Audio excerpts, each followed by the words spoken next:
Ladies and gentlemen, boys and girls, it's your boy, World of Wrestling, here today to talk about AEW Rampage, January 21st, 2022. Decent card here tonight for an hour show, 4 matches that took place, a little bit of a storyline build between Jon Moxley, the crazy man, Jon Moxley, possibly going up against Bryan Danielson. This should be very interesting how they build this up.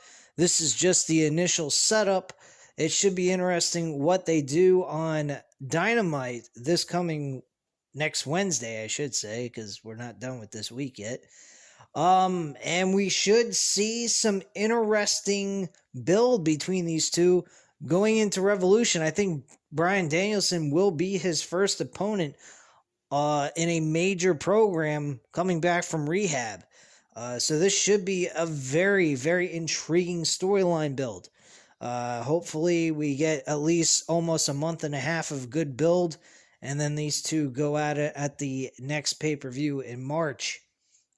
But Jon Moxley kickstarted the show against Ethan Page in a very, very good match. This was very entertaining. Jon Moxley ends the match with a bulldog choke, let's say. My attitude, it looked like a modified rear naked choke, but to each his own. It doesn't really make a difference. The match was good nonetheless. After the match was over, Ethan Page got back up after he kind of just passed out. He relinquished the hold immediately after the referee said, please let go. He's done. He's out. He went ahead. He let go of the hold like a professional. And Ethan Page got back up. Well, he went ahead and he wanted to handshake Jon Moxley for a good match and show some respect. And Jon Moxley didn't want none of it. Basically turning into Stone Cold Steve Austin almost. Hitting the paradigm shift and walking away standing tall. As he was walking past the guardrails and everything, going through the crowd, he actually bumps into Bryan Danielson. Bryan Danielson gives him a stare down. Kind of like, hey, welcome back, man. And Jon Moxley was not really wanting anything of it. He kind of like gave him a dirty look, sort of. Looked like he wanted to kick his ass, but at the same time, he just didn't seem to initiate it. He just walks past him with a dirty look and walks away. Jon Moxley is a beast. He is roaring to go. He is looking for blood. He is living up to the promo he gave this past Wednesday. This guy is looking to destroy any person that comes in his way of a win. And I love it. Pure intensity, all-out warfare going on with this guy. He wants to destroy everybody. And I love it. I think it's excellent. It is the old Jon Moxley we saw when he first came into AEW, and that is what I like to see. I want to see this guy make it back to the World Heavyweight Championship. My own dad, he's not a hardcore wrestling fan, but once in a while my dad and I'll kick back, watch some AEW together, spending some time together and whatnot, and my old man, he says, man, Jon Moxley is one of the best. Technically to him, Jon Moxley reminds him of himself. Raw, completely mean as fuck dude, who if you stand in his way, he will tear you the fuck up. And that's the way Jon Moxley is, and I like that kind of character. That reminds me of a Stone Cold Steve Austin mentality. That's what I loved about Stone Cold growing up as a kid. And that is the way Jon Moxley is. Jon Moxley is the modern day Stone Cold Steve Austin. There ain't no debate on that. Anyone doesn't think Jon Moxley is the modern day Stone Cold Steve Austin, you're crazy. Is he on the same level as Stone Cold? No. I would not dare say that Jon Moxley is on the same level as Stone Cold. But he's on the path of a Stone Cold. He could become a larger-than-life character. He started out that way a little bit and kind of dropped off completely. But I'd like to see Jon Moxley make it real big within this company. And he did that at one point, and he kind of dropped off after he lost the world title, which kind of sucks. But at the same time, if you could tell, the man was not healthy. He was gaining weight, looked very unhealthy. Man, he took off that freaking leather jacket, and damn, did he look like his old self, man, when he first came into AEW. He had abs. He was fucking skinny as a motherfucker. It looked like he came out of a concentration camp practically. Not that severe, but man, did he look fucking ripped. He looked fit, and he looked like he was getting through a lot of hard shit. He lost a lot of weight from all the drinking he was doing, I can tell you that much. But he was awesome tonight. I enjoyed his work in the ring with Ethan Page, and Ethan Page showed a bit of class. I also like that touch. Unfortunately, he got destroyed on account of it, but hey, it is what it is. You know? Moving on, we went to Nick Jackson versus Trent Beretta. I believe that was the next match. Yeah. Nick Jackson and Trent Beretta. In that match, Trent Beretta actually won the match. It was not a bad match. It was an okay match. It was, right in the middle from below average to decent, somewhere around there. Is it something that you could skip? Yeah, I wouldn't care too much about this if I was to go back and watch it. But personally, I didn't think it was a bad match. I just didn't think it was all that overexciting type of match. But yeah, that was pretty much that. Mercedes Martinez and Thunder Rosa was highlighted once again like they were last week. This was a decent little hype up again, using a lot of the highlights and comments made in the last vignette from last week's Rampage, but nothing major yet. Hopefully they start building up towards this, maybe even push it to a pay-per-view main card match, which I would not be against. I think that would be a good idea. But the next match was Hook versus Serpentico. I believe that is the wrestler's name. Not that it really matters. The guy is 0-1, and now he's 0-2. Hook kicked his ass beyond belief. I gotta say, this guy Hook, outside of his attire, he is fucking badass. He is good in the ring. He's got a lot of good moves, and he is very, very entertaining. And he's got a raw attitude about him. He reminds me of his old man Taz. He is a tough son of a bitch. And very young too, man. He's in his early 20s. I believe he's 22 years old. This guy's got a long career ahead of him, as long as he doesn't, get a severe injury or anything like that.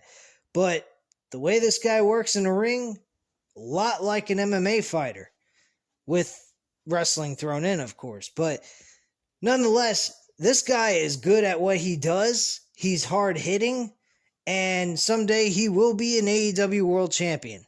I really believe that. I can imagine in the next 6 months, I can imagine him competing for the TNT Championship, guaranteed. That's a guarantee.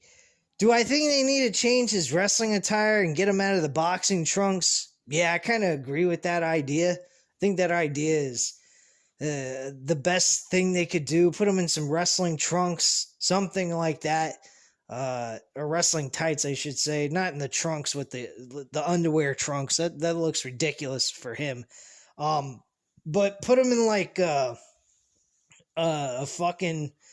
actual like pair of trunks, or not trunk.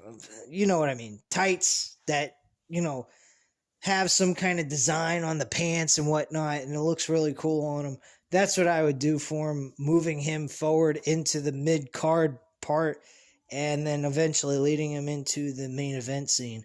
But yeah, this guy Hook, he's a fan favorite. Nobody boos this dude. People enjoy watching this guy just do his shtick, and he does it really well.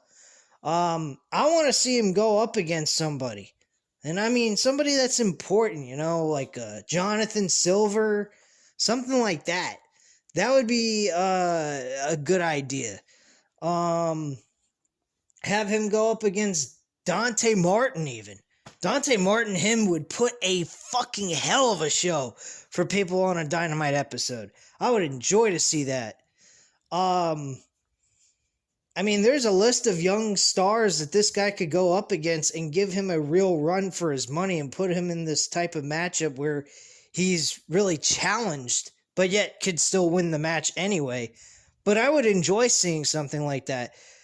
Let me know what you guys think, who his real legit opponent should be for the first time. Because all those opponents on Rampage have been really just, squash matches. It's nothing really important.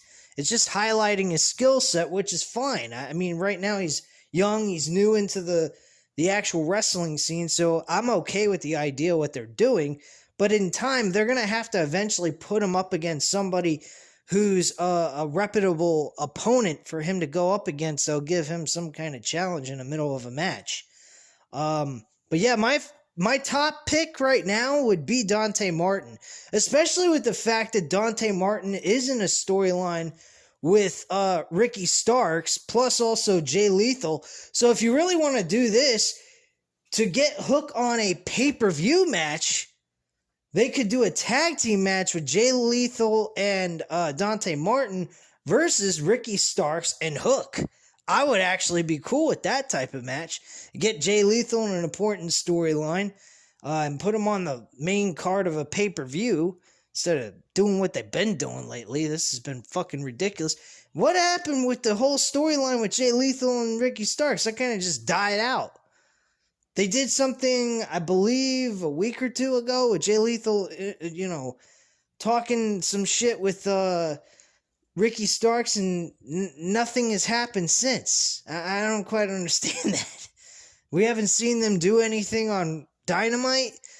I mean, Ricky Starks is nowhere to be found pretty much for the last 2 weeks, I would say. This going on the second week. So I don't know what they're doing here. Maybe they're taking a break off from it. They're just going to revisit back with that altogether. But I think they're messing up here by not utilizing on this Ricky Starks Jay Lethal build. I think it's a really cool idea. I do remember Dante Martin, on television with Matt Riddle, but other than that, nothing has become of this. It's really kind of a sad situation based on the idea that this mid-card build could be somewhat important on the show. So that's just my thoughts on that. I think Jay Lethal's getting the shaft here. I don't know what the fuck they're doing with Jay Lethal. That's one thing AEW is fucking up with. Jay Lethal is an excellent somebody you can utilize in a storyline to help somebody get over. I mean, if anything else, if you don't want to put him over and move him to the top of the mountain, you can at least utilize him to get the younger stars like a Ricky Starks to get over on this show. And I would be cool with that. I'm sure Jay Lethal wouldn't have a problem with putting over Ricky Starks, but I'm pretty sure at some point he's going to want to have some kind of importance on the show where he can actually utilize his stardom and get some kind of recognition as a champion of some kind on the show, which I think would be the right thing for them to do anyway as well, and utilize his name because the guy is excellent at his craft. He's not terrible at what he does. So, moving on now. We go to the final match for the TBS Women's Championship. It's Jade Cargill versus Anna Jay. This match was an improvement for Jade Cargill. I would say slightly. But still at this point, I'm not really catching on to why they are pushing this woman so much. This woman is 25-0. She is not a smooth operator in the ring. Is a little, way of putting it. She's not very good at moving around in the ring as well as other female wrestlers like a Britt Baker. Chris Statlander's better than her. I don't understand what they see in this woman and why Ruby Soho could not become the women's champion for the TBS title is beyond me. I do not get that. Ruby Soho would have gotten over so much better than Jade Cargill. Jade Cargill is terrible as the women's champion right now for the TBS title. I mean, she looks great. I mean, she's got a great physique. She looks intimidating. She looks like she could actually beat up some of the men, but she wrestles worse than Chyna. Chyna was a better wrestler than her. And Chyna wasn't a superior athlete than her. She wasn't exactly the greatest female wrestler in the world. She made her mistakes in the middle of the ring, but even Chyna was a better wrestler than her. So why would she even be champion? Chyna spent years before she even held a women's championship or an intercontinental title or did anything of that kind of nature. So why is she within less than I'd say about a year and a few months, where she captured the TBS championship and was the very first one to do it? I think that's a little retarded. Why would she get the right to be the fucking TBS champion? That is retarded. Ugh. But hey, it is what it is, man. I guess that's what we're going to have to deal with. She's not utilized all the time on all the shows. So it's not like she's shoved down our throats, thankfully. Like some companies do. If you get my drift. But anyway, guys, that's all I have to say. At this time, you know what to do. Hit the like button if you liked the video. Hit the subscribe button if you're not already subscribed to the channel, of course. And as always, leave a comment down below. I'll definitely get back to you on that. And I thank you guys very much for watching. Hope you have a great night, and I'll speak to you again soon. Bye.